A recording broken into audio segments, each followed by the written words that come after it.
I try to get a higher stakes game down, and then it broke midstream because people don't have money to keep it going. People with patches get subsidized, like Phil Hellmuth has an ARIA hat. Poker achievements don't really exist. Everyone's gonna have to buckle up for the downswing of the roller coaster ride in the next couple of years. So I invented this game in 2015, and when my closest network saw it, they're just like, "Oh my god, this is a hit."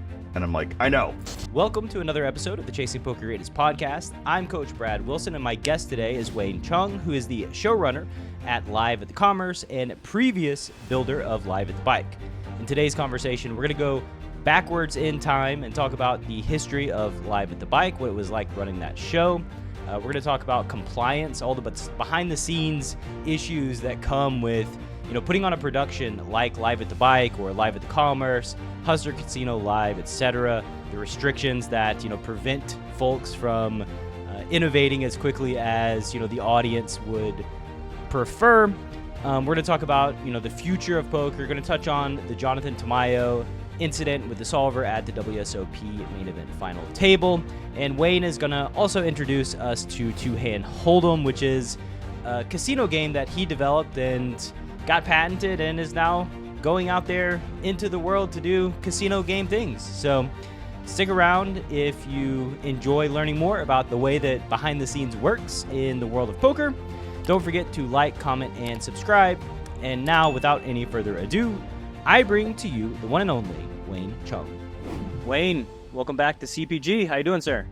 Great, Brad. Good to see you again. We chat on the side, and now it's time for an official chat. Yeah. Officially going on the record. I think the first thing that the listener might find interesting about your career is Live at the Bike. And so wanted to kind of, recap your history at Live at the Bike, which is RIP these days. Yeah. I mean, Bally's owns the intellectual property and the videos, and, it technically can restart in some time in the future, but I don't think the Park West Casino Bicycle Casino, which bought out the Bike, is interested now. And, Bally's has a contract with Commerce Casino for Live at the Commerce for the next 2.5 years. How come you don't think they're interested? They're interested in something, but not necessarily interested in that. They're definitely focusing more on the casino games, which are called Asian games in California. I don't think the door is shut. It's more just at that impasse, it wasn't of interest. And I'm just going to leave it at that because there's a lot of behind the scenes stuff that's definitely not really ugly as other people may put it. It's just more interests aren't aligning at that time. What does it take to kind of run these streams? Like HCL and Live at the Bike on the production side, on the booking side. What kind of legwork does it take to get that kind of show? A lot. Everybody, I don't want to say everybody, all casinos want a stream. It's about time, energy, and resources and expertise. I've known Feldman for probably closer to 10 years now. I talked with Brent Hanks when he was here in May for the World Series of Poker Circuit Ring. And how he schedules at Poker Go. I talked with Doug Polk and he's like, "Oh my God, game running is high stakes game running is the hardest thing." I'm like, yeah. So, a lot of behind the scenes. What's so hard? Where's the difficulty lie? Money. To get people to put money on the table. Shout out to Feldman for getting these $1 million games. I know a lot of the player pool too. A lot of it's getting schedules aligned and giving the players incentive to come. Why is it so hard to get people to come and put down money to play? That actually seems a little bit surprising to me that it's. Oh, it's literally the hardest part. So people nowadays, especially with the popularization of private games, they request who to play with, and they have certain issues playing with other people, whether it's their pros or just personalities don't jive. Let's just give a example of Barry Woods. Barry Woods is less concerned about his opponent's skill, but more of how they carry themselves at the table. So an opponent could be like super great for the game, giving away money, but if, like, say, Barry Woods doesn't want to play with him for whatever reason, personality conflict, he's like, no, he would rather play with 8 super pros. But, most people who play for fun don't want to play with pros, especially vanilla pros. And then you see narratives on social media like, oh, I get shut out of this game. It's like, yeah, because you're taking money from the pool and nobody wants to play with you. That's like the realization. And we talked about this last time I was on. It's like, after Black Friday, a lot of us went to Commerce and I would have my name on the board for like all the high stakes games, every single game. And then they just changed the variables, like change the buy-in number or, change the stakes a little bit. And then all of a sudden I'm on the board. And that's just like, I can complain about it or do something about it, And recently, Paul Heiser, the Colossus bracelet winner, just came to me and he just runs into these same issues. Like in public games, you can do whatever you want. People can come and go. But in private settings, like you have this pressure of like, if you're making money off the pool, like, how are you giving back? How are you supplying entertainment, et cetera, et cetera? And it gets to a point where it's like at a certain ability level or way you carry yourself or the whims of the players losing money, you can't do anything. If they don't want you there, you're not in. And sure. It doesn't matter. And I think Mike Del Vecchio, who's, he's a pro in Vegas. He's got some business now, but just like, he ran into this issue, and we all run into this issue because when you're younger, it's like, oh, if I get good enough, I could just like crush this game for like X dollars. And then you just find out, like, as you become more competent, it's like, even if you are a winning, especially if you become like a huge crusher in the game, you run these problems where it's just like, you can't find action. Yeah. I think you and I are very familiar with that. Yeah. This has been the recurring theme of the recent episodes of the podcast, right? Is this, yeah. And I've had some time to really think about it a little bit more. And, I think the reality of live poker now, I'm very just disconnected from it.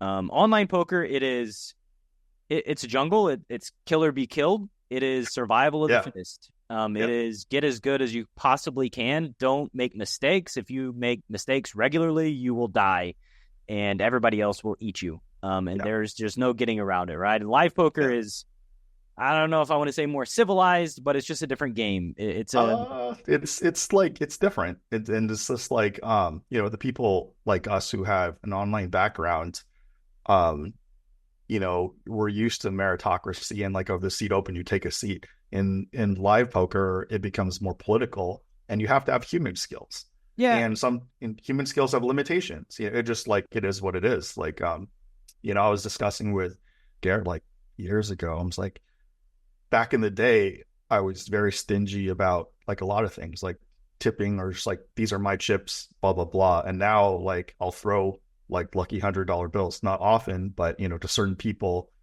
in certain situations, because greasing the wheels, keeping the engine going. Yeah. And it's just like, it's out of like a personal relation point of view, or just like I'll give coaching or I'll take him out to dinner, and just, it's not like the slimy, oh, hey, I'm your best friend, and then you just sit to their left. It's like I have open conversations because, I work for a living now. Like poker's taking a back seat, and, like it just, it's just different. So I'm going to say something that's pretty embarrassing. I don't know who Barry Woods is. Again, I live in a cave, and I don't really, I don't consume a ton of like poker content. I'm assuming you're on the East Coast. I'm on the West. It's you're not required to know who's on the West Coast. Tell me a little bit about Barry Woods, who he is, and because really, what I want to get at is, is it to the long-term benefit of these types of streams when players and individuals have this kind of leverage to just be like, yeah, no, I'm not playing with these 5 people, and if the game doesn't get off the ground, then who cares? I don't care. I won't play. Like it just. But that's the thing. It doesn't matter if it's right or wrong. This is what reality is. So Barry Woods is like a friend of mine. He's a poker fan to say the least. Like he no matter how many times, you and I know this too. I'm quitting poker. I'm quitting poker. But never happens, dude. So Barry Woods is a very successful person in life, not just Of course. Lots of not lot. I mean, anybody that plays high stakes poker that is not a trained professional poker player and plays high stakes poker regularly is exceptionally successful at some other endeavor outside of poker. Way it's not more even successful. Yeah, it's not just business. Like he has like a successful family, grandkids, like he's like loved, and just like it just like I literally tell him, I'm like, we all aspire to have like what you have, and yet he's like all grumpy about poker. The thing is, if he wanted to be like really, really good at poker, are you serious? You don't think he has the aptitude? He just doesn't want to. He just wants to match cards and like play however he wants. And he also wants other people to do that too. He knows that he's losing in the fields, but he just wants to have time, have fun, bluff a couple people out, value town a couple people out, and just, like that. It's this recreation. And like most successful people, they don't enjoy professional poker, what it takes. sure. It's not like they can't do it. It's just like it's not even that difficult a skill set compared to what they do. And this is what elite poker players do not want to hear. It's like, dude, your skill sets are really not that difficult to attain compared to what these other people have done, So, Barry Woods is a personal friend of mine. He gives me life advice. Nice to me. I don't make money off him in the sense that like I don't go there and like try to chase him down or release him, which is why, I can maintain a strong friendship with him. And just like this is how it is. Like the game revolves around a lot of like ex people wanting to play with each other. And if he doesn't want to play with you, then it goes down the list until there's nobody there. We have all reg battles on Live of the Bike and Live of the Commerce. It's not sustainable. They know what they're there for. Or the chance of if they become popular or if they become accommodating enough, they get seats in the future for participating and helping out. And like I keep track and I try to be as fair and accommodating as possible. It's just this is the reality of the ecosystem. Like this is an industry about money. Like, do you want to play Linus Love heads up?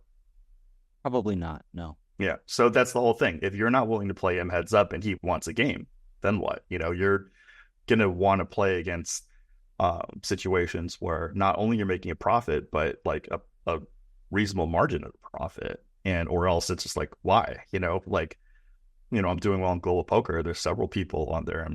I'm not excited even that they're there in a full ring table, let alone shorthanded. One of the people who performed better than me, King of the North, is one of Jesse Sylvia's guys, Florida, Dave Matthews. And just like his graph is like, boom, like more than mine. I'm just like, I don't want him at the table, period. I don't know what he's doing that's better than me, but graphs don't lie. And I think like there is a difference to me to seeking out like playing Linus heads up and trying to make a career out of doing that, or occasionally playing in bad games and having strong players at your table. And I think like occasionally that's got to be fine. I don't think the EV loss is super great for a full ring regs battling each other live. I don't know if it's necessarily what the audience or the viewer wants to see. That's a thing that like appears to not be the case. It appears as if the viewer or the people that watch the stream just want billions of dollars just kind of thrown around all willy-nilly randomly and just watch people gamble, which actually makes me wonder why there's no like, and maybe this does exist and I've just never sought it out, like a live stream high stakes blackjack or live. It exists. Yeah, I guess it's probably a thing, right? Where you're just like they're actually lagging behind because like the stakes in high stakes blackjack or Ultimate Texas Hold'em and stuff like that is much lower than the poker. It just like in the end, these gambling streams are about money. Like the whole thing of the viewership is like, why do we not watch low stakes streams in anything, any form of gambling, is because we have that money, or that money's not out of our reach. The whole point of and interest of these high stakes streams is we don't have that kind of money. Even if we did, can we throw it around like they do? Like, part of poker media is watching the screen and thinking you're as good, if not better, than the person that you're seeing, as also they're dealing with dollar amounts that you don't have to throw around. And the truth is, a lot of people sell action, less so on Live at the Bike than other streams. But, there's Stake Kings and Poker Stake and all that. And just like the money you see on the table can be sold. Of course. And, I've bought pieces of players playing on live streams, and, if the stakes were big enough, I would sell pieces of myself too. And I think like pretty much most major tournament players at super high stakes have sold relatively large percentage of their action. And this is just conjecture. I don't know. I'm sure there are some guys that have 100% of themselves everywhere they go and buy a bunch of action. Maybe not 100%, but people like Dan Zach and Brian Kim usually are going to participate with a large chunk of themselves. If they do sell action, it's just like they're very transparent. Like, I might be 0 EV or whatever, and they're just playing an event for fun. Yeah, they're killers. They're fearless killers, right? And these are the guys that are very near and dear to my own heart. This is the heart, even if they're not like mainstream famous. They're the people that you and I like really admire because of their like authentic careers, like authentic grinder poker careers. And the thing is, that doesn't translate well to poker media. And when I was doing podcasts on Live at the Bike, I was getting like all these regs from LA. And the thing is, like, you don't know who Barry Woods is, you don't know about the LA regs. It's always shifting, and it's a growing process because you have to grind your teeth amongst a tough field live and online, and then you figure out how your career heads out. Like, you have yours, I have mine, everybody has their own thing, and it's not about like, I'm gonna blast some of the millennial and Gen Z people I talk to. They're like, oh, this person's a better player than this person. I'm like, no one cares, and that's not how you make money. How you make money is the ecosystem, the economy, and sustainable fields. And they have this obsession with this imaginary no limit hold'em hierarchy. And it's like, dude, like, nobody cares and you can't prove it. Some of them were throwing shade at like Prahlad and Brian Hastings, who've both been on Live at the Commerce commentary.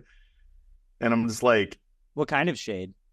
Just like, oh, the contemporary players could beat them. It's like they were from a different era, and their dominance in that era was like so high, and they're just not interested anymore in battling. Like, I'm not interested either, and you're not interested in playing as Linus Love. It's normal. Like, I think it's funny, the denizens of the internet throwing shade at Hastings or Prahlad. Yeah, exactly. If those two guys, like, it's not like they're really wanted to, they could get back. People give me credit if I really wanted to get in the mix. Like, Ryan Fee and Dan Zach and others have said on podcasts, it's like, I would only need like up to 3 months to try hard and get competitive. Not necessarily like winning or beating the field, but to get competitive. It's just like, it's literally just getting up to date with information plus understanding what ecosystem you're in. It just, like, we've done it before. And just a tad note on Hastings and Prahlad. It's like, in their primes, they were literally considered one of the best and potentially even the best in certain fields. And I tell these millennial and Gen Z people, it's like, in my prime, nobody's disputing I'm winning in the field, but like, I wasn't in contention for best player or top 5, and that's totally fine with me. I'm concerned about what's in my pocket, because in the end, like, poker achievements like don't really exist. Like, it's just, there's nothing that signifies, oh, you're a crusher, except for this poker graph. But even then, the environment can change, and then you don't have that graph anymore.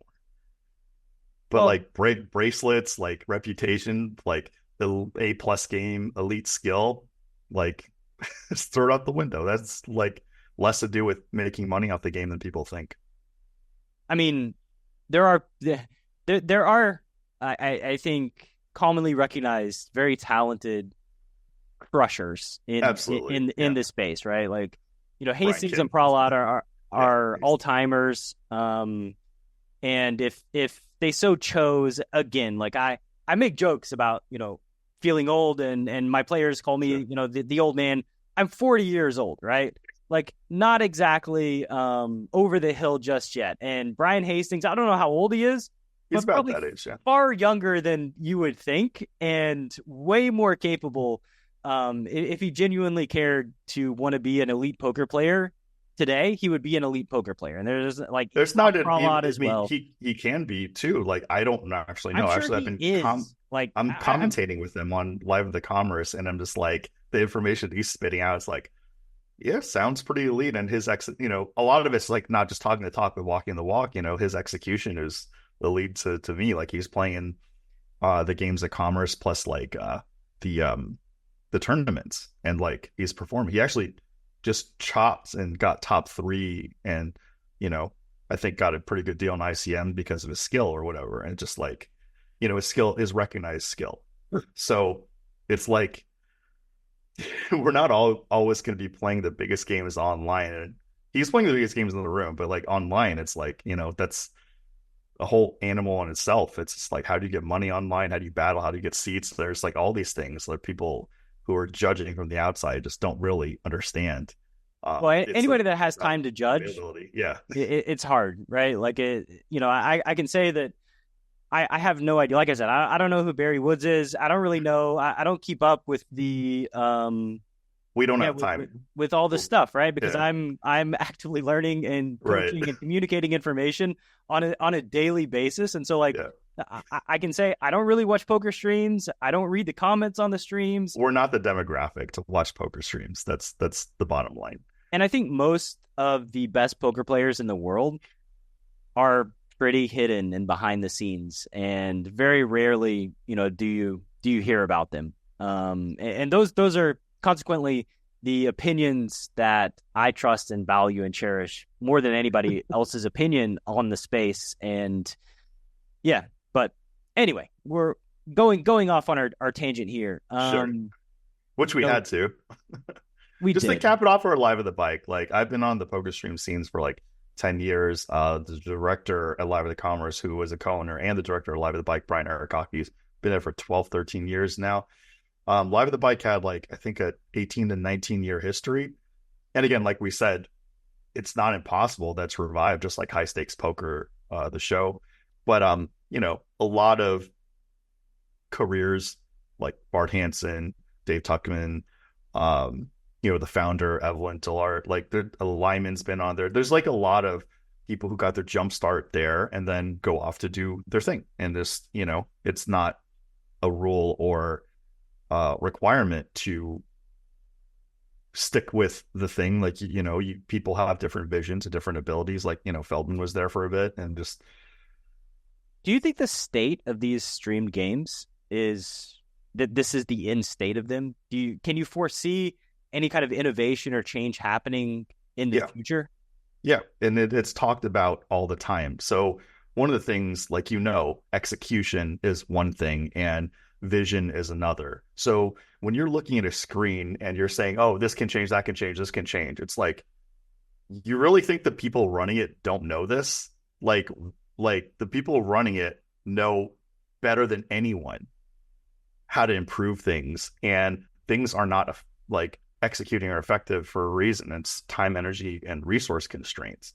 So when you have people like looking and commenting, saying they could do better or whatever, it's just like a brain surgeon looking at somebody's looking at somebody's face and trying to do brain surgery. It's like, you have no idea what you're talking about.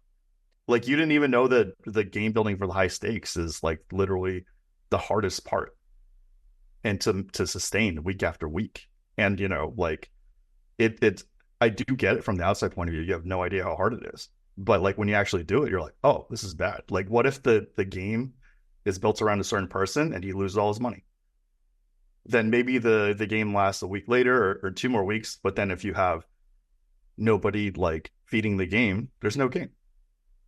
And that's like a reality that people who aren't high stakes game runners don't understand. And you can be an operation that subsidizes the people that the game's built around, or famous players and stuff like that. and now all of a sudden it's sustainable. Now you could operate at a loss if it doesn't, overtake your income in that operation.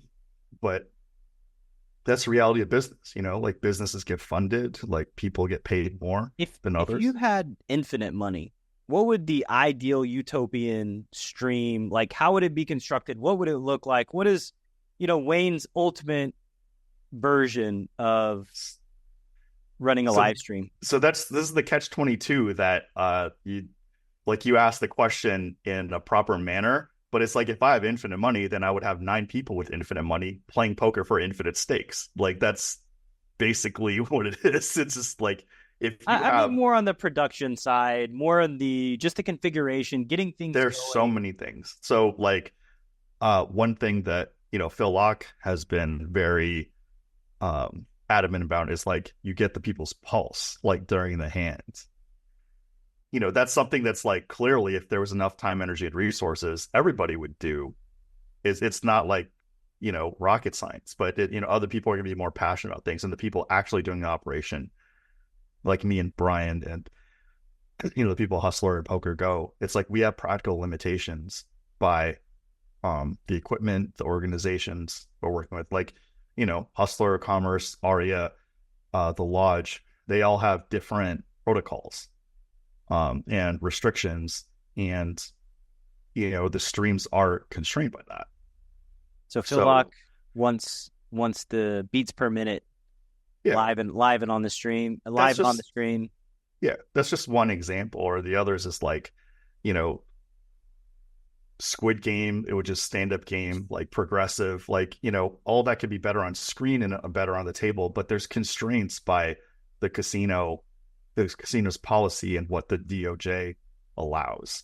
So I'm just curious, just like the perfect version that is not possible, but the perfect version for sure is the players need to have a proper like hype reel in the beginning, because a lot of times nobody knows who they are, or even the ones that people do know about, like Garrett Adelstein and Andy Stacks, like they don't know everything. And the thing is that they have like a week by week update on what's going on. That's like the bare minimum, because you need people to root for, you need people to root against. This is not rocket science. The thing is but to get the game down, it's about money. So when people point the screen, it's like, I want that guy. It's like, that's not reality. They're not showing up. They're not necessarily showing up. They're not showing up without a fee. They're like, a lot of stuff's going on. And then it's about availability. A lot of these rich people that play poker for fun, they have lives. They're not going to show up like because you want them to show up. Like it's like on their availability, their personal relations with the game runner, and so on and so on. So, nobody's reached out to me for the hype reel, these pregame interviews to build the heroes and the villains of these live poker streams, which if you want to do it, with you. I am happy to have you on board if like the operation allows. It just like, we have infinite money here. Remember, that's the okay. Infinite money. We're working with infinite money in this. I want Brad Wilson doing the hype reels. Yeah. With a couple, attractive women in the background throwing around money and the perfect setup. Yeah. I mean, there was a reality show called Hyperdrive. I don't know if you watched it on Netflix. It was a few years ago, where it was a bunch of racers who had different disciplines, and they ran through this course. And what I'll always remember, I can't even remember who won the series. It was almost like a Wipeout, but with race cars and these giant sets and really cool courses and stuff. But they took the time to tell the story behind every single driver that was going through. And I remember when I was watching it, I was like, I want the action, I don't want to see the story. But as it went on, I started realizing like, oh, I'm really rooting for this girl who lives in Africa. And like,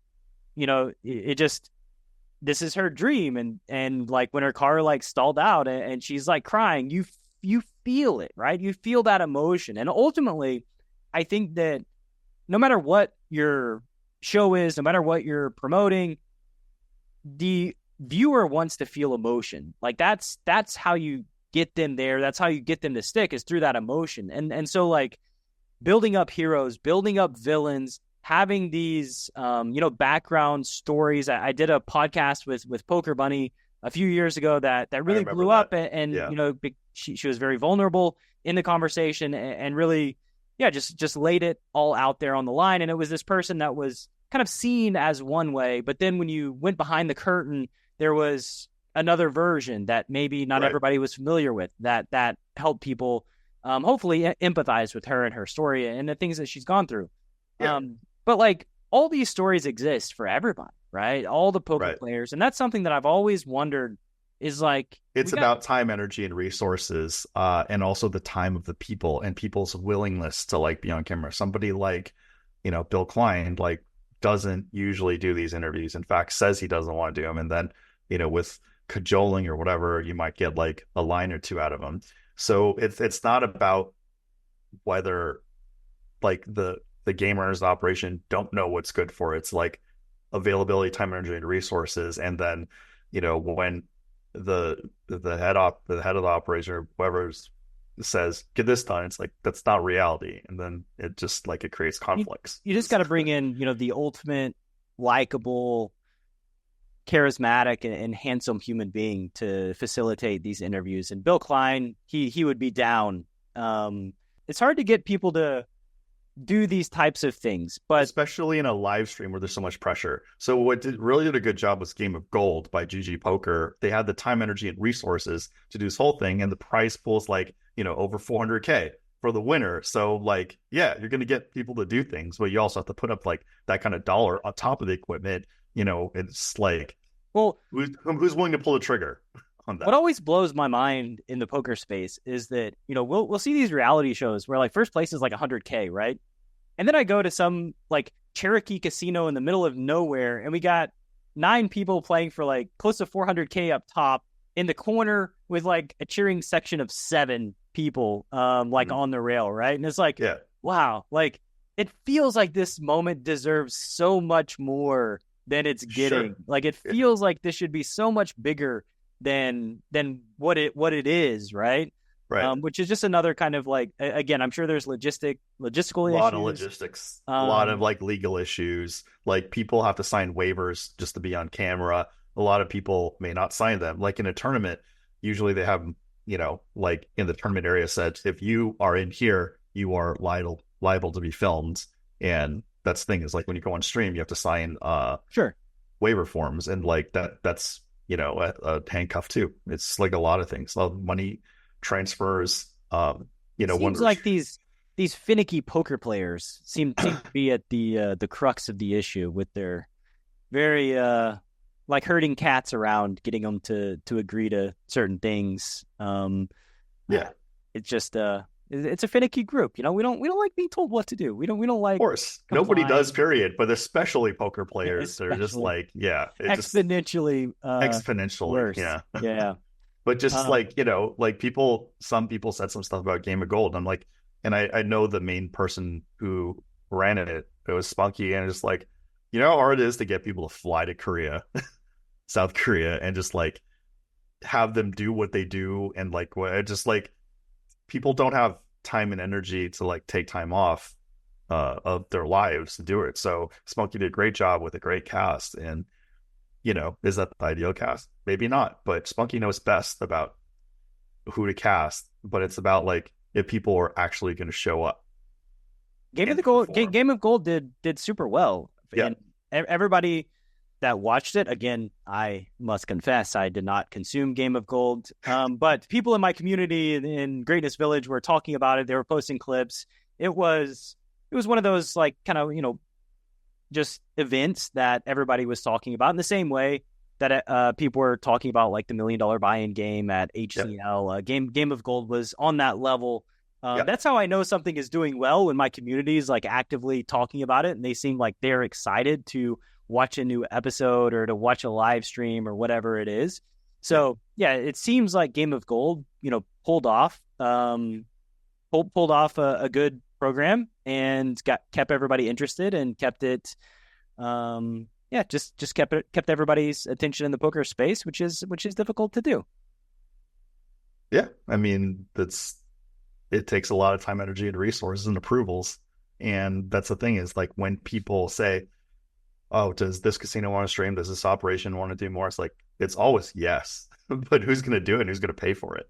Yeah. Like, like the prize pool for a game of gold alone was over 400,000 plus the equipment, plus flying people there, putting them up to stay. Okay. Like, you want to put up Hey, 1.5 million? Like, just for more one Rick is event. better. That's Yeah. that Yeah. we're getting to see the rewards of all the Rick that's Yeah. being paid to GG and all the online platforms. So now let's move into the present, live at the Commerce or Yeah. Bally's Live. Valley Live Poker, Live of the Commerce, which is one branch, currently the only branch, and Rhode Island should have a branch coming with Eric Person being, he's getting like a lot of people from Everett Gaming. I don't know if I'm allowed to say names just in case they don't get signed on, but there's a lot of the biggest names in poker, and we're all excited to see them at the table once. But that's the thing, is like whoever he signs is getting paid.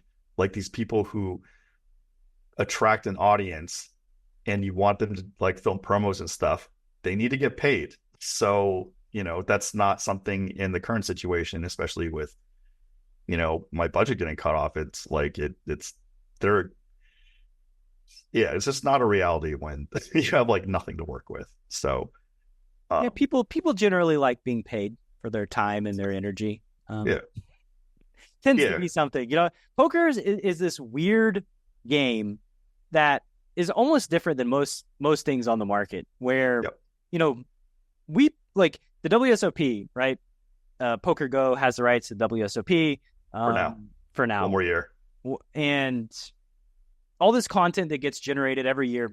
The players are buying in with their own money to every single one of the events, and Uh, well, okay, they're they're buying in with somebody's money. buying It's it with not somebody's Poker money. Go's money. Yeah, Let me put it yeah, that way. Poker Go yeah, is not sending people into these events, yes, paying entry fees, and then that content gets created and distributed and monetized, and the players probably don't see any financial compensation for this content, other than going deep. Maybe they do. Maybe I'm wrong. Am I wrong? I don't know about that operation, but just like, people with patches get subsidized, like Phil Hellmuth has an RA hat. Like there's a Sure. ton of other back end stuff. But the Poker Go itself, they made him treat him to some meals or something like that, out of pocket. I don't know. It's a tough precedent to set. Yeah, yeah. Like that's the industry, right? Yeah. Is that the players generally take the risk in some way or another. And I'm always for poker players getting paid. I don't know Yeah. how the Out of economy. principle, I think all the players should be subsidized something. Like, but the thing is, the current model for Live at the Bike and Live at the Commerce is they get free food. We help them with hotel discounts. Some people, if they're super big names and the casino is cooperative, which they try to do everything they can, and then they get comps. But the thing is, like, there's businesses all around. Like, there's not free money to be thrown around at everybody. So the operations have to make choices. And, I tell people, like, I apologize on a personal level that I can't give you something or give you more, but like, it's just like, here I am, here you are. Do you want to do this? And then, X people say yes. And that's who I work with and come on. And I do what I can for them. Even if it's not a like monetary return, like if they need a favor for whatever operation they're doing or a personal favor, done, because I know I don't take for granted that they're coming on and playing with their money, even if they are plus EV. Like it just, everybody's busy. Everybody wants things to favor them, like time spent, effort spent, and showing up on a stream doesn't necessarily benefit them when they get be on their own platform. It's so there's definitely an exchange going on. Yeah, it's a tough industry at the moment. It's been pretty tough, I think, for the last 13 years. It was probably a lot better before Black Friday, when there was a lot more liquidity to go around. So commerce, you mentioned in our pre-conversation about compliance and Yeah. the strictness of compliance as it relates to these streams. You want to expand on that?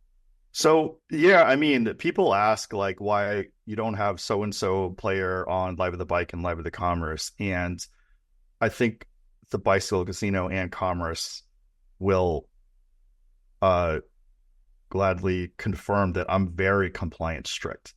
Or sorry, whatever regulations for compliance that they have, I follow it to a T. What's There an have been example? Well, I'll get a request for somebody that wants to play, or I'll reach out to them and ask them if they want to play. They say yes. And then when they go through compliance, like the casino itself says this person is not allowed to play at the bicycle casino or the commerce casino. And I don't ask any questions because that's the back end making the decision.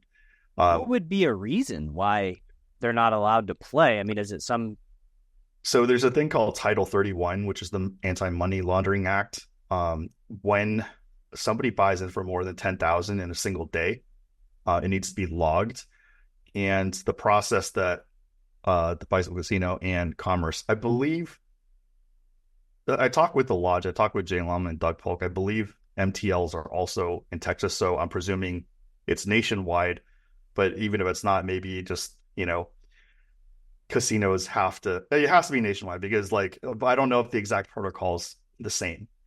In a single day, if a transaction is over $10,000 and needs to be recorded, I have to record, say, what they're wearing, their shirt, their pants, whether they're wearing a hat, color of their eyes, whether it looks like they should have this dollar amount, and compliance. Should. Like, If somebody doesn't look like they would have $10,000 for whatever reason, then I would have to say this guy is buying in for $10,000, but I suspect that it doesn't belong to them, and it's for whatever reason. So that's what the MTLs are for. And then compliance in the back, if they can't solidly verify source of funds, if not legal source of funds, that's one reason to get rejected. And, some criminal records are very severe, and that's another reason to get rejected. So at least for the Bicycle Hotel and Casino and Commerce Casino, those are a couple of the thresholds. And I don't ask questions once the casino says no. So, like I said, for at least those two, and I have good relations with Gardens too, and they're very strict. So I just, that's why you don't see problems in those sectors, like if some stuff happens, it's accidental or whatever, and they have to reconcile that. But what I'm hearing, Wayne, is that if the listener's favorite poker player hasn't been on Live at the Commerce, it's because they're not allowed. They're too shady. That's a there's some, but there's others. But too shady. Well, there's others. It's like we can't, like the operations I'm involved in, whether it's Bally's or Commerce, can't offer the threshold to give them compensation for what they're looking for. There's another factor there. There's a lot of different factors, but a lot of red tape. It seems like a lot. Those two are probably the biggest one. Is like they're not being offered enough to come on. The other one is they're straight up being rejected by compliance. So certainly don't want people laundering money or doing illegal things through poker in the spotlight specifically. I think poker's reputation is not the cleanest out of all the games that are played, and so we probably don't want to sully it anymore. Yeah. And I also do think that it seems a little bit silly to me, the whole judging the books by their cover of like, is this person like look at how they dress. I know plenty of people that don't look like they have money, but they have lots of regular legal money. But all the employees at these casinos are supposed to report it to the casino if it's just suspicious. Doesn't need to be true, but just suspicion. And especially since whoever I'm bringing on Live of the Commerce and Live of the Bike are going to be on camera, if I suspect anything, I just send it to compliance. If it's okay, no problem. If it's not okay, which definitely several people it's happened to, then I just don't ask questions. Because also the less I know, the better too. If they get rejected, I don't I want to. know. I plead the fifth. I disagree. I need you to spill the tea on YouTube on the Chasing Okay, Poker Greatness well, podcast. Let's spill the tea. there's some people that have been live with the bike that are no longer on stream, and they're in the news, and uh, those people are being rejected because I, ask them ask out of courtesy, is this person okay? And they're like, no. Yeah. So there's a couple of people in the past that that don't pass today, and yeah, those. We'll just move on. yeah, we'll move on. We'll move on. So you could Google, you could speculate in the news. No, I have a good idea, but Yeah. the allegations. We'll just move on. Yeah. So, but no, somebody like Keating, like Live of the Commerce and Bally's can't give him a good enough offer to show up. That's like I'm sure he's okay, hearing that, because if there's a good enough offer, of course we'd love to have him on. Yeah. Well, build up the big personalities, and the personalities demand the moolah to drive the crowd. Such is the way. And honestly, I think good for Keating. That's again, I'm always happy for people that help build an audience and then get compensated for what they bring to the table. And the thing is, like, it's not a strict thing, because like people came on Live with the Commerce that I didn't subsidize them, but they, we've been longstanding friends, and they know if they need something in the future, that's on me. And I'm not sure the corporate sides understand that, like, they're coming on as a favor to me, and thus the company and the show. This is not like something they're going to do, period, let alone normally. Right. So that's kind of the impasse. And then, people who don't do the operations don't understand how difficult it is, and they just see something on the screen, and they're like, "Oh, just get this person." I'm like, yeah, that's great. Like, how? Yeah, how? So what are you going to give them? What are they free? Like, we have a schedule, and people need to take time out of their schedule, come on, bring money, et cetera, and it's just literally the hardest part of the process. Not to take away, Brian Arakaki and Sean and Mitch and at Bally's, they do a ton, but if something has to happen week after week where other people you don't pay, you don't control, are putting money on the table for your show, something has to go back to them. And, at some threshold, it's not enough, or corporate's not willing to shell out that kind of money, that's totally okay. But then they're not showing up. So yeah, then you have no game. You have a lesser game that not as many people watch, right? So the smallest game I run is 25-50 with a 50 big blind ante, which back in the Live of the Bike days, used to happen once in a blue moon, even before Ryan Feldman was doing a high stakes Friday, and then after I took over the game running, I was doing it multiple days in the week at the end, 2 to 3 times. Now it's just it's just a commonality, and once you have the $1 million games against, again, all the credits are Ryan Feldman, and then 100K buy-in games, it's 25-50 is low stakes now streams, but high stakes, by definition. Sure. Yeah, there's not many 25-50 public games that exist out in the wild, to my knowledge. So yeah, I mean, I get asked by people who don't do the operations, it's why don't you pull the games off the floor? I'm like, the biggest game on the floor is 10, 20, 40. It's literally smaller than the smallest game that I put on stream. So it's just a bunch, it's just words. It's just a bunch of words that are yeah, try doing it. It's literally the hardest part to get people to put their own money in, because, they don't want to be the worst player at the table, or God forbid, even the fourth worst player on the table. So yeah, gotta incentivize.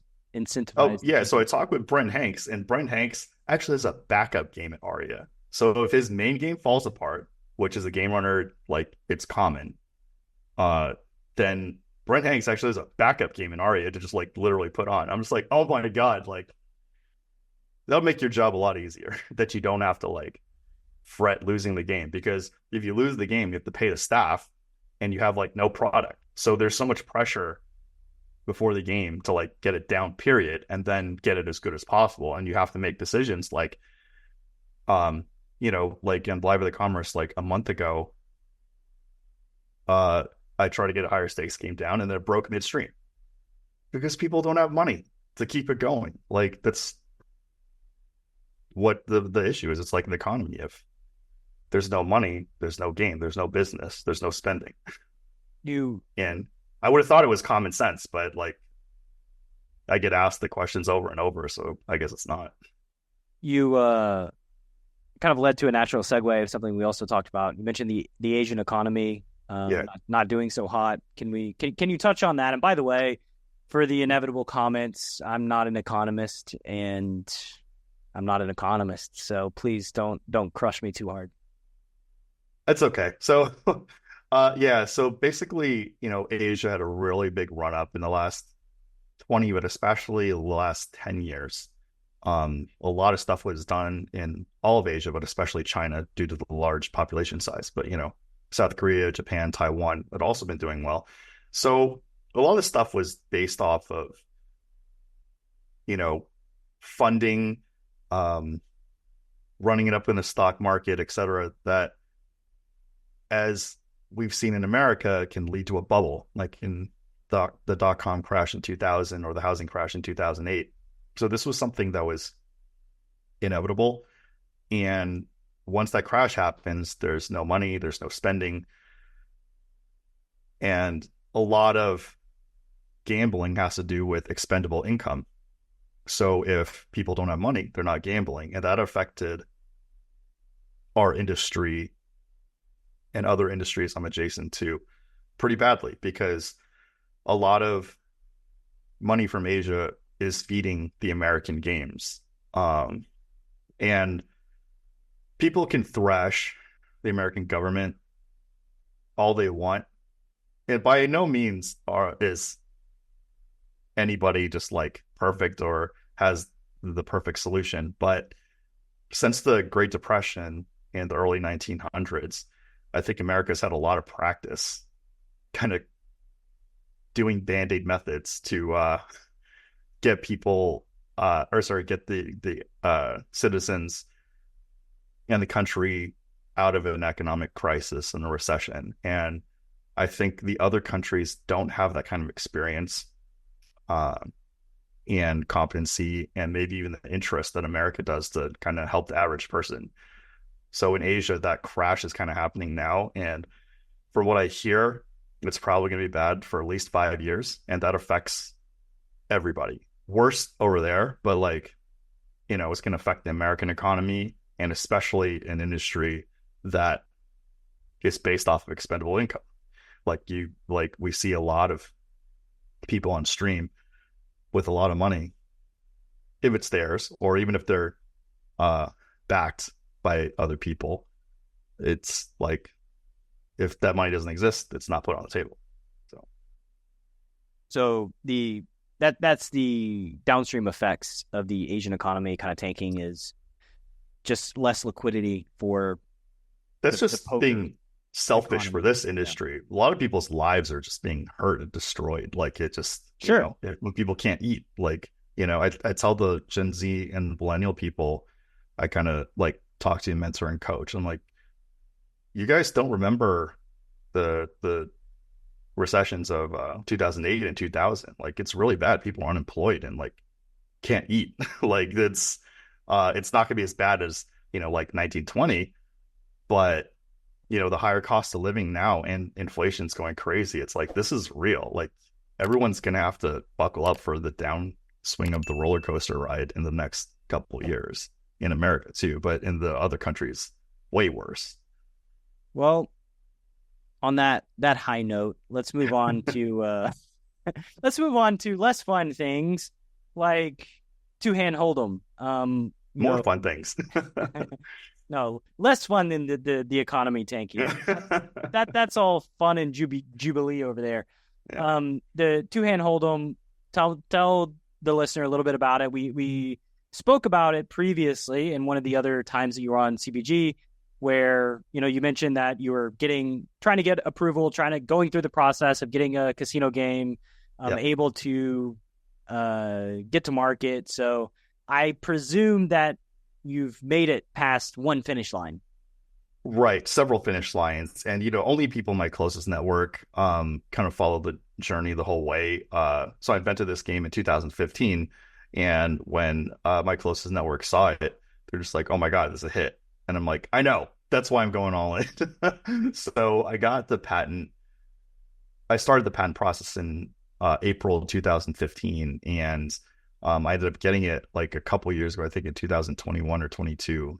But yeah, they got me the patents, and then I have a licensing agreement with Commerce starting from 2017. But because of the DOJ, COVID, like a lot of other stuff, it hasn't launched yet. And now Eric Person was graciously able to give me a chance to launch it in Maverick Gaming in Washington. So it's likely going to launch in Brenton, Washington, in one of the Maverick Gaming locations first.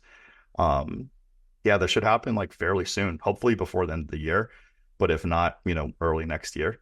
But it just takes a lot of time, energy, and resources. And man, I am very lucky to have good friends and good mentors help me along the process, because I'm not a natural entrepreneur. Like, I don't know if we talked about last time, like a lot of my really good friends in the gaming industry ended up doing great things. Like JC Everson co-founded chess.com.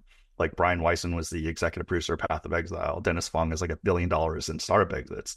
Like, those guys are more natural entrepreneurs. None of us are Elon Musk, but those guys live and breathe that stuff, where I'm in a situation where like, if I have the right product, time, energy, and resources, I can execute. But a lot of the stuff that they've done, no way I could do. So, it was kind of my turn to bet, and they and other people like, JD, CEO of the Foat and stuff, they're like good friends and mentors and just like guiding me along the way. I'm going to get bashed in the face, but because of them, I get bashed in the face less. So nice. You got little shields. So have you tried the game? I have not. Oh, you want to try here, or do you want to do a different time? Can we do it here? Is that allowed? Technically. Just pull it up and share your screen, and yeah, that's what I was gonna do. We'll use the power of digital technology to integrate it into the show. Okay, so here's two-hand hold'em and protected. Oh, I gotta clean up these bonus bets. But we're gonna ante 2 units, and then we're dealt 4 cards. We see a flop, and we separate our 4 cards into 2 sets of 2 pre-flop hold'em hands. Okay. So if you were to play this hand, how would you separate them? Why don't we have any pairs, Wayne? This is. Well, the thing is, if you can't get a pair out of 4 cards, how are you going to get a pair out of 2 cards? That's a good point. Boom. Jack 9 of hearts on the left, ace right. 3 on the right. Right. So if you like your hand, you have the option of raising. So would you like to raise any of these hands? I don't think so. Your poker domain expertise. All right, I agree. It seem as if I'm pushing an edge somewhere. So you river to Jack because you had 2 over cards and a gut shot and a backdoor flush draw against his pair of 2s, although your backdoor flush draw was no good. Yeah, I see. You get that? So we chop. You chop. So the dealer has 3 cards. The dealer has 3 cards. They play best 2 out of 3. So flop queen 7/7 rainbow. How would you like to split your 4 cards? I guess deuces on one and ace king on the other. And the ace king, of course, you have 2 over cards in the backdoor flush draw. Would you like to raise any of these? I don't think so, but okay. I'm not sure. You should not. I don't think so. Like you have 3 cards. I don't know, like top pair maybe raises. Anyway. Yeah. See, you won both. Nice. Why don't you raise them both? You suck. Yeah. You had 10 high. Easy game. All right. Yeah. You're up 2 units. Oh. If you can't play this hand, then you should quit poker. Okay. Yeah, I think that I'm gonna put the 10 and 8 over there. Okay. And I'll probably raise with the 10-8. Okay. And ace queen, you're just gonna check? Yeah. I'll tell you if it's a wise choice after the river. Okay. It was a wise choice not to raise. So you win 2 units here. So nice. You're up 4 units. It's easy. Yeah, easy game. All right.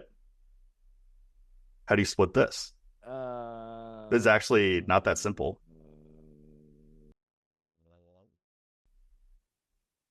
We want a pair and a flush draw, or a pair of both.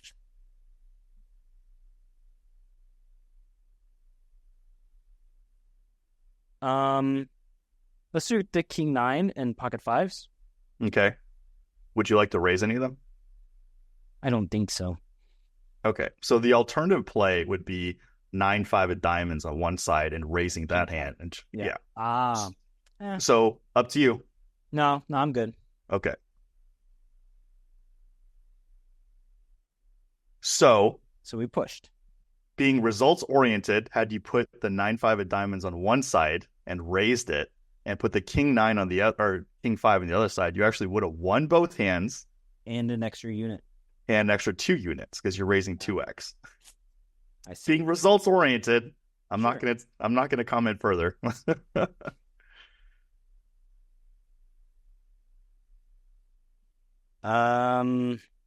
Geez, I guess jacks and 9 deuce. You want to raise anyone? A pair is hard to make, especially a big pair like jacks. Yeah, there's two overcards though. I don't know. Okay. Run it. Oh damn! You made a flush. All right, you played good. That one. That's pretty terrible. It is. King queen 6 Dewey. Damn. All right. Well, this is what two-hand is about. These kind of hands. Yeah. King 9 7 4. And I guess raise the king 9. Oh, he had aces. Wow. That's BS. Should have kept the top 2. It's another interesting one. Yeah. I guess 10-8 of spades, jack 5. Raise? Yeah, I'll raise the 10-8. There you go. So you win 2 units. Nice. You want to keep going or next topic? We can move on to the next topic. The audience has got a good look. How did I do? It seemed... It's pretty good. You lost 2 units, but if you had done the other hand, the 9-5 of diamonds and the king 5. Although the king 5, you obviously got lucky to get this straight, but the 9-5 of diamonds, you were definitely a favorite. So yeah. you would have been up 2 units instead of down. Should have listened to the creator of the game. That's the classic blunder. So it will be launching probably in Washington first, and then Commerce second. And there's other locations like Arizona and Nevada that help heating up. Basically, Nevada is like when they have wind of it too. Several of the casinos have wind of it. So when they want it, I get a shot. Feel very privileged here, Wayne. You're the only person I would bring on the show and then show off your carnival products. Yeah, all right. on YouTube. I appreciate it, but I'm not a nobody in the poker industry. All right, so no, I'm saying you're privileged spot. Let's close it down by just briefly talking about poker in the future. I think this was one of the topics you mentioned, Tamayo and the whole, I don't know if it's a scandal or the kerfuffle, whatever the right language is over the Tamayo incident. But yeah, let's talk about poker in the future. What does that look like to you?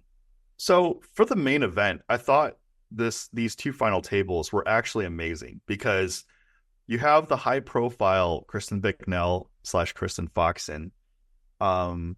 I would say clearly the most popular person in the last 2 tables. I have a good friend Brian Kim, and we have Lena, who's allegedly the best or one of the best online tournament players. So there was a lot to unpack from a hardcore, popular, and plus cred point of view. And then Tamayo wins, who, as you and I know, has been a grinder for over 20 years, driver's seat 1. Like when I found out he was driver's seat 1, I'm like, oh my God, you have this like slow and steady grinder actually winning the main. He's a good friend of Joe McKeon. And then this solver supposed scandal comes out. and it's in between hands. So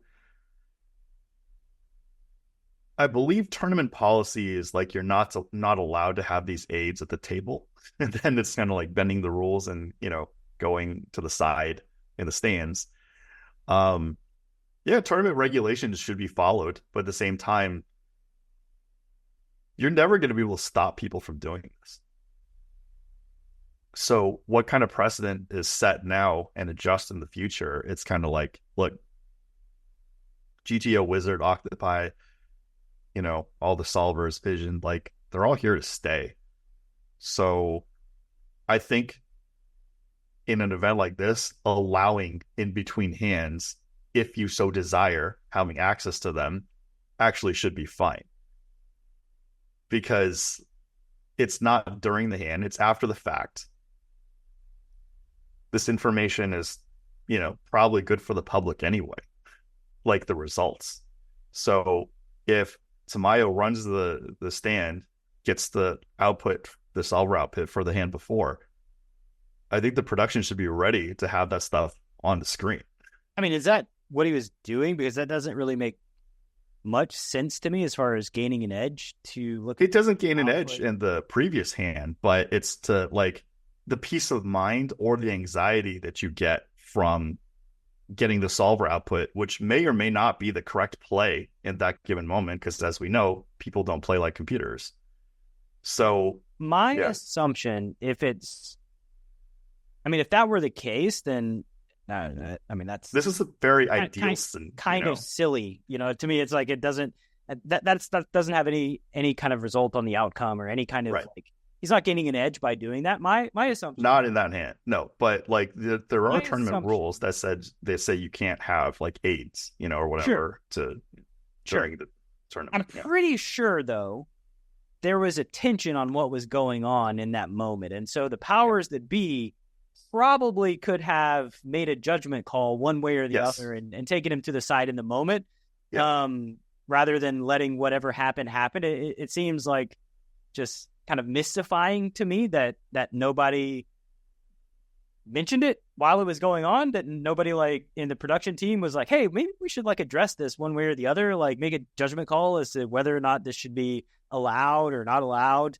But for me, like as a coach, right? If it were my player who was heads up playing the main, the thing that I think would be more relevant than looking at the result of the pass hand would be running sim to show preflop for the new big blind and sack configurations for the next hand or the ongoing. You're right. Like that to me would be a thing that would gain edge. And I'm not saying like I'm saying if it were allowed and I were the coach, that's what I would do. I think it would be kind of silly to look at the pass hand because like that's one possible scenario out of like an infinite number that will almost certainly not have any bearing on the rest of the heads up match. Sure. But I think that like that would be the thing that I would that would be what I would be telling my student or my player would be the pre-flop adjustments based on the new big blind configuration. Right. And so like I don't know what they were looking at. Has anybody said what they were? I think they claimed that it was the previous hand, but like you're absolutely right. Like having that kind of advantage, like with the solver, literally giving you the hand range for the stack size and ICM, with ICM considerations, that's like huge. So I don't know where you side on whether this should be allowed or not. Like, I don't know. I know that there were smart people who were doing it, and so like a smart person is probably going to do that. probably going to do the thing that makes sense, that gives them an edge, and they're not just going to be kind of fucking around for curiosity's sake. Fair enough. So in that case, it definitely shouldn't be allowed based on the old rules. But the past. Like, what do you think? The adjustment should be made. I have no earthly idea. It's not my. Me too. Yeah. It's not my circus, and it's none of my clowns. So I don't know how to. I don't know how to deal with it. I don't know how to address it. Put people in a soundproof bubble with no electronics on them and let them play to the death. I'm not exactly sure how to resolve these issues. So So basically, from a production standpoint, yeah, probably a new rule should be that you can't leave the table unless they go to the bathroom. And the thing is, in going to the bathroom, now you have an opportunity to look up like a certain key spot, kind of like a timeout in, the NBA or MLB. You put a porta potty in the bubble with them, and they can't That's leave. fair. Right? That's, Yeah. You gotta lock them up. Yeah, that's true. Yeah. It just, again, it depends on time, energy, and resources. And it's not about like, oh, you should do this, you should do that. It's like, these productions have a finite amount of staff and budget and like what can be executed. It may not be perfect, but they're done a certain way for certain reasons. So, I mean, to me, it should just be, I think that in general, okay, so I guess in general, these kind of like loopholes around the system are process issues that I guess should be gaps that should be filled by the operator the next time. I would say probably no looking at laptops in between hands. Take all the electronics away from the player while they're playing at the final table just to make sure that everything is, fair and square. And then when they go to the bathroom, they can do whatever they want, right? Have scheduled bathroom breaks. Like, sure. I mean, because you can't police it. You can't follow somebody to the bathroom to make sure they don't look something up, or you can't follow somebody to the bathroom, not even to look something up, but like, again, all I would have to do is run the sim and text it to them, and they just get a text message. They don't even have to look at it themselves, right? Right. So, I mean, in that case, like, or just give that information to both players as they're leaving the table. Give them a printout of what the optimal strat should be, in which case now everything's on the level and neither player can gain an edge. So, I don't know. These are just ideas off the top of my head, but I think like you said, it's an almost impossible thing to police. Giving both opponents seems to remove the possibility of one player gaining an edge over the other through additional resources, like a coach or like somebody that can help them out. Yeah. Or you could just like, sporting events, you could allow for timeouts, like just straight up allow X timeouts per competition. Sure. You could do that. I mean, but if those guys can look up, the solves in real time like that, then somebody in the production crew can look something up and show the players if they ask, right? Maybe that's the thing. Like the players get a timeout and they get to ask to just see the sim on the side so they can, but essentially you want the players to have access to the same information, right? Yes, but at the same time, that would be the ideal. But at the same time in the NFL, NBA, and NFL, like you are allowed to have timeouts to go to your coach and discuss, X times in a game. So maybe that could be incorporated. Like everybody's allowed to have a coach and X timeouts like in between. And then, in the other times, not allowed to have anything. And on the flip side of all this, I realize I'm going down a rabbit hole here, but sure. That's what we're here for. Yeah. I think that as a coach, moving even beyond the updated optimal preflop strat for the different big blinds distribution, coach could also just be observing, could be comparing what is happening in real time. So the results, the data points of the villain strategy, and then comparing that to the output and informing the player as to the obvious mistakes that player is making, and therefore giving them the exploits, which would be far more powerful in a scenario such as this. Like the optimal strat would be one thing. I don't think that a player could memorize the output in 5 seconds and then be able to execute it with any kind of accuracy. But the exploit would be far more powerful and would be something that the player could execute very, very quickly. So, that's another thing. And that's something that maybe just assign coaches to all the players at the final table, give them timeouts and call it a day, or just ban everything. I think that's going to be their plan moving forward. Just ban it all. I think that's going to be the plan.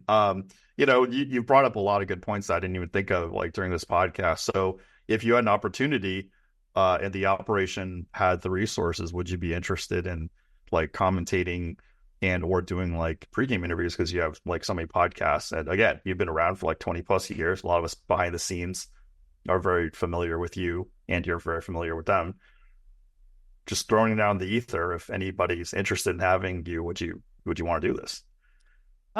It depends. You know, that the classic poker response, right? It depends. You know, there's the time and energy that it takes, as well as the downstream compensation or the benefit of doing it. I would be down to do it if it made sense. Like that would be. I think that would be fun. Like I love doing things that are fun, and you're doing it anyway. Yeah, I'm doing it anyway, right? So like if it made sense, if the incentives were aligned, then yeah, I'd be down. Yeah, well, I mean, if any opportunity came up in my operations, but even all operations, like, I think it would be great to have Brad doing all the stuff and it's commentary plus, interviewing, because you hit some hard-hitting questions that I'm like, I don't even know the answers. So I'm like, and then, conversationally as an expert, like you can offer, your side too. And then I appreciate it. I would listen. I listen to like quite a bit of yours, like, Dan Zach, Sean Snyder, some of the others. And like I send them to the people I coach and my friends, and just like that's great, man. I appreciate the support. Yeah, of course. Dan Zach and Sean Snyder, they're legends. They're killers. Those are the type of people that I actually respect more than almost anybody else in the world. The people that can thrive in this space despite a lot of obstacles put in their way, and can still battle and come out on top. That to me says a lot about them as human beings and resonates with me as a person too.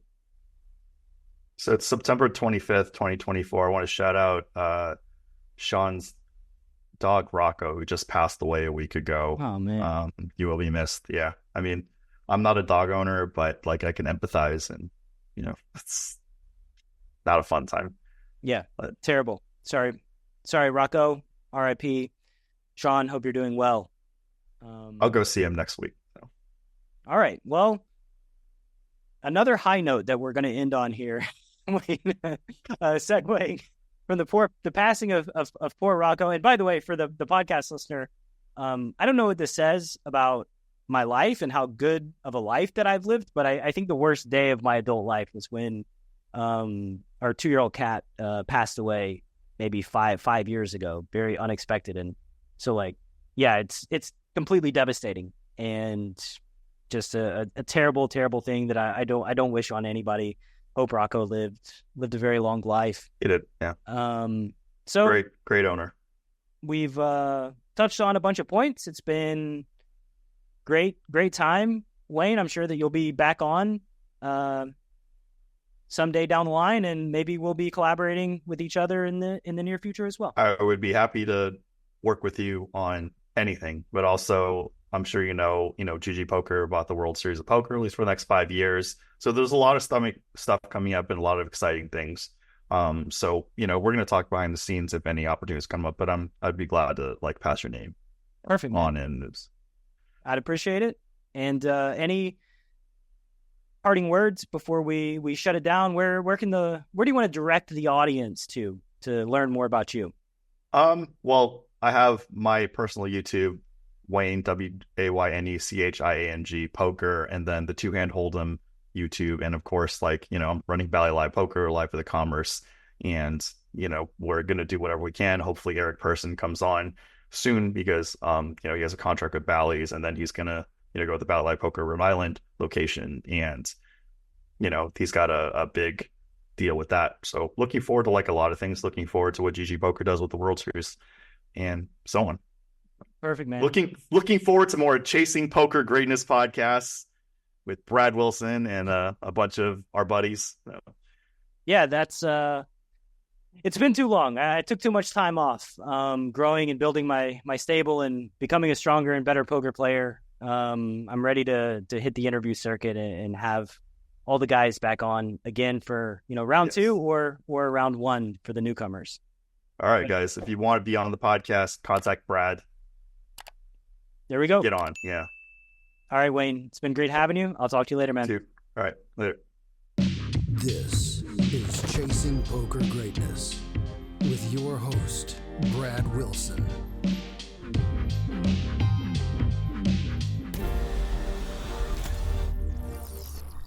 Coach Brad approved.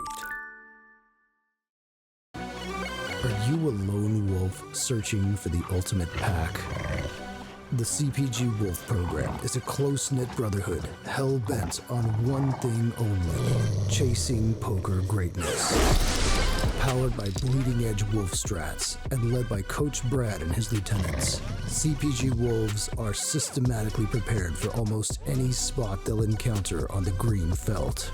If you want to plug into an elite team and have a step-by-step game plan to realize your full poker potential, you can apply at cpgwolves.com. Space is limited, and the pack is only as strong as its weakest member. So only the hungriest, grittiest, and most driven will be accepted into the program. Applications are open at cpgwolves.com.